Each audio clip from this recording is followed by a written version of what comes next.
हमारे YouTube channel सनातन की बातें में आपका स्वागत है।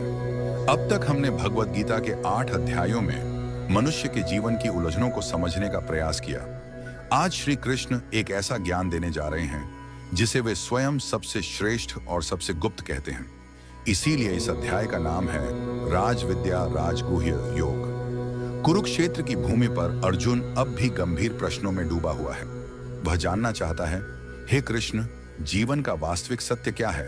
तभी श्री कृष्ण मुस्कुराते हैं और कहते हैं, हे अर्जुन, अब मैं तुम्हें वह ज्ञान बताऊंगा जो सबसे पवित्र है, सबसे सरल है और जिसे जानकर मनुष्य सीधे शांति को प्राप्त करता है। यह ज्ञान राज विद्या है, ज्ञानों का राजा, और राजगुह्य है, सबसे गुप्त रहस्य। श्री कृष्ण कहते हैं, मैं इस पूरे संसार में व्याप्त हूं, सब मुझ में स्थित हैं, लेकिन मैं किसी में बंधा नहीं हूं।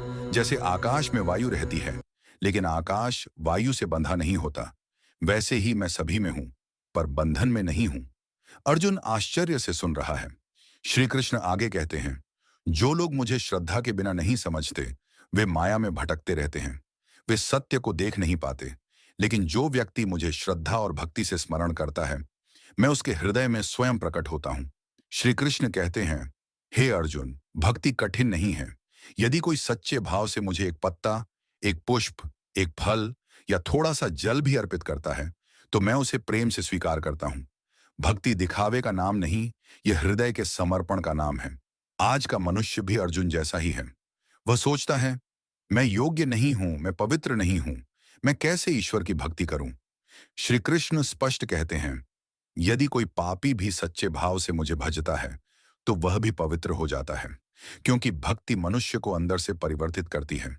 श्री कृष्ण कहते हैं, जो मुझे स्मरण करता है, वह कभी नष्ट नहीं होता।